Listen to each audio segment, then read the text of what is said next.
ఆ రోజు ఉండే ఇరిగేషన్ ఎందుకు లేఖ రాపించిండు?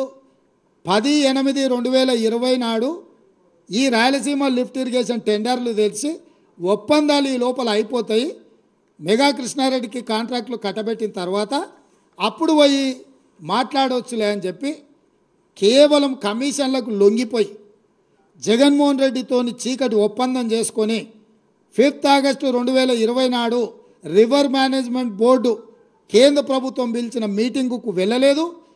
మీటింగ్లో రాయలసీమ లిఫ్ట్ మీద అభ్యంతరం పెట్టలేదు. అందుకే 10 ఆగస్టు 2020 నాడు టెండర్లు తెరిచిండ్రు, టెండర్లు ఒప్పందాలు జరిగినాయి. రాయలసీమ లిఫ్ట్ 8 టీఎంసీలు తరలించకపోవడానికి పనులు పూర్తి అవ్వే పరిస్థితి వచ్చింది. రాయలసీమ లిఫ్ట్ ఈరోజు అక్కడ పునాది రాయబడి పూర్తి కావడానికి కేసీఆర్ ధనదాహము, కేసీఆరే ఈ రాయలసీమ లిఫ్ట్ నుంచి కృష్ణానది జలాలను తరలించకపోవడానికి ఇదొక కుట్ర జరిగింది. అదేవిధంగా చంద్రబాబు నాయుడు గారు ఉన్నప్పుడు ముచ్చుమర్రి కట్టిండ్రు. ముచ్చుమర్రి కూడా సేమ్ 800 ఎఫ్ఆర్ఎల్ లెవెల్లో 800 ఫీట్ల దగ్గర ముచ్చుమర్రి నుంచి రోజుకు 1/2 టీఎంసీ పైన తరలించకపోవడానికి చంద్రబాబు నాయుడు గారు కూడా ఆయన చేతనైన దెబ్బ చంద్రబాబు నాయుడు గారు కూడా వేసారు. చంద్రబాబు నాయుడు గారు 1/2 టీఎంసీ దెబ్బేసినప్పుడు చంద్రశేఖరరావు ముఖ్యమంత్రి, హరీష్ రావు సాగునీటి పారుదల శాఖ మంత్రి, జగన్మోహన్ రెడ్డి గారు 8 టీఎంసీలు రాయలసీమ లిఫ్ట్ ద్వారా తరలించకపోవడానికి వచ్చినప్పుడు ముఖ్యమంత్రి, సాగునీటి పారుదల శాఖ మంత్రి చంద్రశేఖరరావే.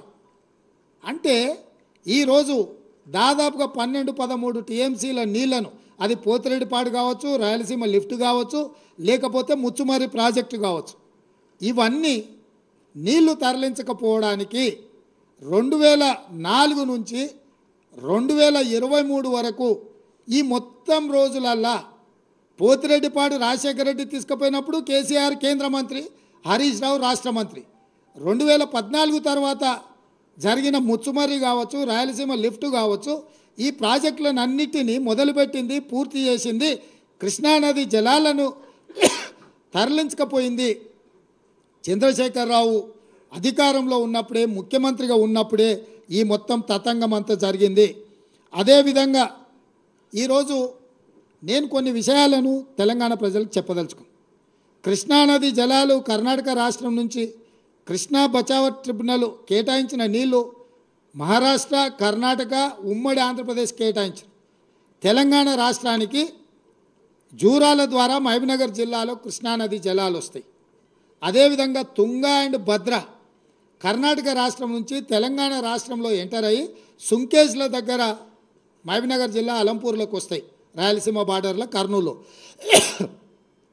జూరాల నుంచి వచ్చే నీళ్లు, సుంకేజ్ల నుంచి వచ్చే నీళ్లు, కృష్ణానది జలాలు, తుంగభద్ర జలాలు కలిసి మహబూబ్నగర్ జిల్లాలో మొదలయ్యి ఆ నీళ్లు మహబూబ్నగర్ జిల్లాల నుంచి తరలి వెళ్ళి రాయలసీమలోకి ఎంటర్ అయ్యి కర్నూలు జిల్లాలో మొత్తం ప్రవహించుకుంటా మళ్ళీ శ్రీశైలం దగ్గర అటు రాయలసీమకు ఇటు తెలంగాణకు ఉండే శ్రీశైలం ప్రాజెక్టు దగ్గరకు వస్తున్నాయి.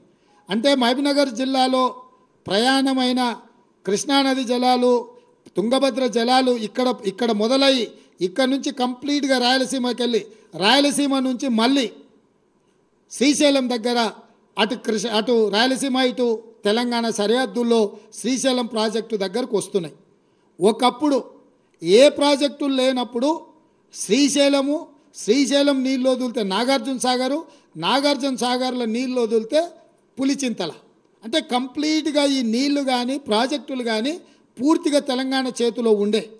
అప్పుడు కృష్ణానది జలాలు ప్రాజెక్టుల నిర్వహణ కానీ ఏదైనా ఉంటే తెలంగాణ చేతిలో కొంచెం పెత్తనం ఉండే. అవసరం అనుకుంటే మన నీళ్లు మనం తీసుకున్నాక రాయలసీమకో